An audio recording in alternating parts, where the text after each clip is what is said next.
Photo, NBCU Photo Bank via Getty Images Amy Schumer Season 43 Episode 20 Editors rating 3 stars. The first time Amy Schumer hosted SNL, back in 2015, Trainwreck had just been released and her Live at the Apollo was dropping days later.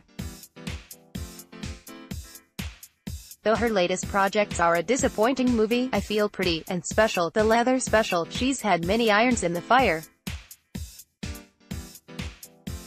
She wrapped her series Inside Amy Schumer, wrote a book, and starred in Steve Martin's Meteor shower on Broadway. She also got married recently, sat for a revealing Oprah interview, and generally enjoyed the benefits of celebrity, e.g., booting a young comic during his big headlining set on the Carolines stage this week so she could work on her SNL monologue. In any case, Schumer is a smart, bold, and charismatic performer who knows sketch and does a fine job taking the reins at SNL again. As a reprieve from political sketches, SNL cast members bring out their moms to thank them in advance of Mother's Day. It's a number of cute vignettes in which the moms deliver quick jokes about the respective talents of the kids, and more than a few complaints about the overbearing political content of the show. Cindy, Luke Knowles' mom, wants to know why SNL doesn't talk about Crooked Hillary. Chris Redd's mom wonders why everyone is so focused on Trump when they ought to be thinking about Jesus. Beck Bennott's mom suggests SNL bring back Wayne's World, and Pete Davidson's mom wants her son to back off the penis jokes. Amy Schumer sits this one out, prepping the monologue. Maybe it's barely a sketch, but it's cute. During her opening, Schumer talks about a range of things, from the worthless proposal her now husband gave her to the illusion of equality under which women are raised in America. When one is a bridesmaid in her 20s, she giggles that champagne flutes are a little heavy. A bridesmaid in her 30s presents her aging cleavage, and hopes that she doesn't have the biggest arm in the line of bridesmaids.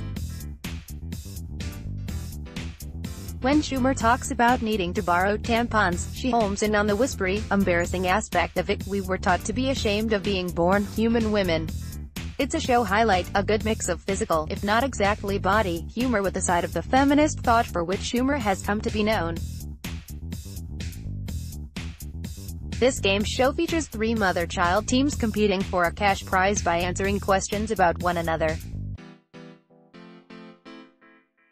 The contestants include 2 average-looking pairs and 1 disturbing mother, Abba Saleth, and her son Gene Christopher, from Fortress of the Lamb, Pennsylvania, a closed community of friends.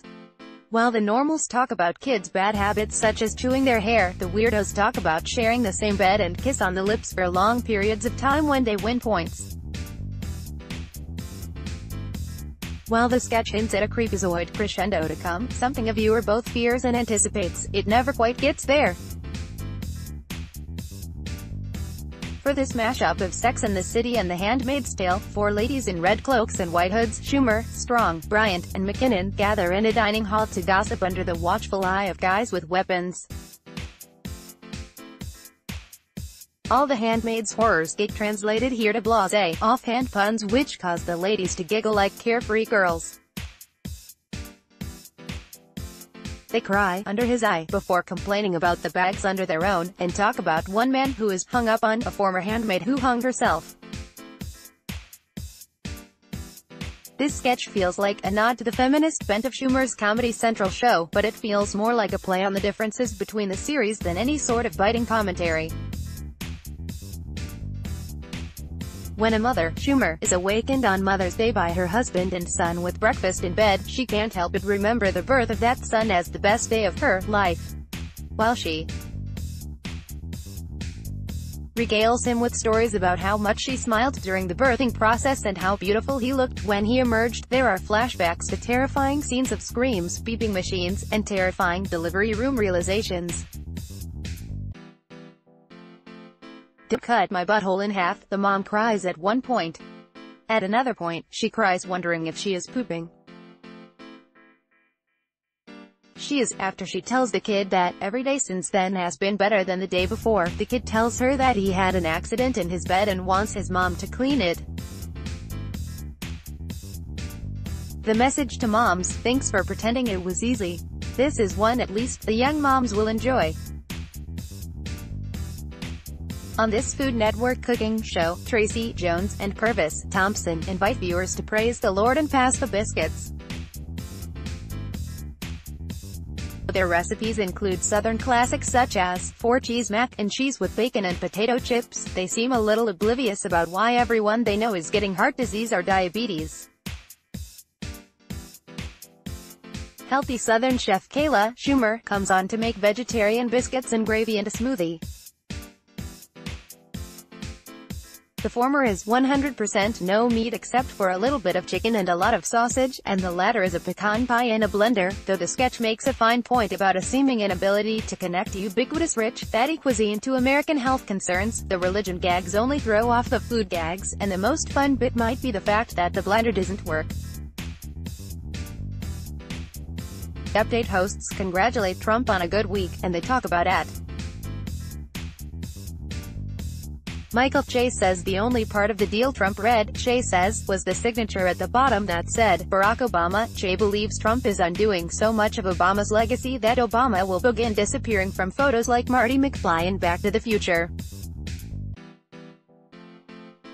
The crowd also really enjoys Che's offhand jab at Melania Trump. I've been calling her sexy Michael Jackson. Heidi Gardner comes on as YouTube star and movie critic Bailey Gismert to talk about summer blockbusters. The segment is a little labored and the punchlines aren't particularly strong, but Gardner's portrayal of the twitchy, vain, thin-skinned millennial is really detailed and enjoyable. The second half of Update is almost entirely a drop-in from Melissa McCarthy, in bowl cut and printed sweatshirt, playing Michael Che's stepmom. Can McCarthy be forgiven for dropping by just to remind people her new movie is in theaters now? The answer is, yes, of course, when the bit is fun. McCarthy grooms her boy while talking about how much funnier he is than Colin Yost, and generally gumming up the works as Che tries to tell jokes. Che keeps a pretty straight face as McCarthy covers him in kisses and insists that, as a child, he had very juicy little buns. For all her charm, timing, and commitment to character, McCarthy wins again. Wake Up Denver beat reporter Jane Strong takes a behind-the-scenes tour during rehearsals of Lil Rent, the annual spring musical at Youth Theatre Works Playhouse. In order to make this adult musical about 80s East Village artists a little more family-friendly, director Lowell Day has changed all of the references about AIDS to references about diabetes. The kid playing Mark Mooney warns the kid playing Roger, an actual child, to take his insulin, and the white, conservative girl playing Amy Schumer talks about getting diabetes from heroin needles. Before chanting, "Lock her up." The premise here is funny. I used the Find and Replace feature in Microsoft Word and replaced HIV/AIDS with diabetes, but the premise is the sketch. Terrifying barfly Sheila Sovage is an old dog who doesn't need new tricks. In this round of this recurring sketch, Sovage's sexual conquest is Cecile Schumer. I thought the Kentucky Derby was last week, but it looks like there's one little nab that's still limping around the track, says Cecile while sizing up Sovage. When the time comes to make out, the ladies squirt Purell into their mouths, don face masks and go to town. While trying to cope, the bartender asks Alexa for help, makes Harry Potter jokes with a wand and scarf, and then melts his face off with the Ark from Raiders of the Lost Ark. There is a great and terrible stool joke, but this one doesn't have the same level of smarts or gross-out verve as the others. And it doesn't help that Thompson's straight man character, with all its visual gags, is as over-the-top as the ladies. Intense, monster truck rally-style ad for James Madison High School graduation is jam-packed full of the little, recognizable cliches that might surface at any suburban ceremony like it. The graduates include a speaker who doesn't know how to use the mic, a kid with a confusing political message, and a girl whose very visible pregnancy hits the parents section like an atomic bomb. Also, there are butchered names, dads with iPads, and group pics in which the subjects can't agree on which camera at which they should look. There are some clever observations and great moments here, as with the senior who swears to his sophomore girlfriend that he doesn't want to date college girls.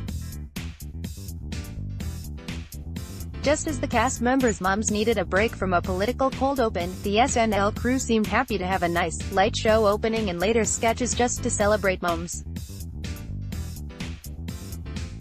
From her opening monologue to the final McKinnon makeout, Schumer more than holds her own. Though there aren't many surprises in the characters or scenarios here, the writers seem to recognize Schumer's range and keep well within it. There aren't any big, stunning sketches that will make the rounds on social media today, but the show as a whole is satisfying enough. Next week, the season finale hosted by Tina Fey. Saturday Night Live recap, Amy Schumer keeps it light.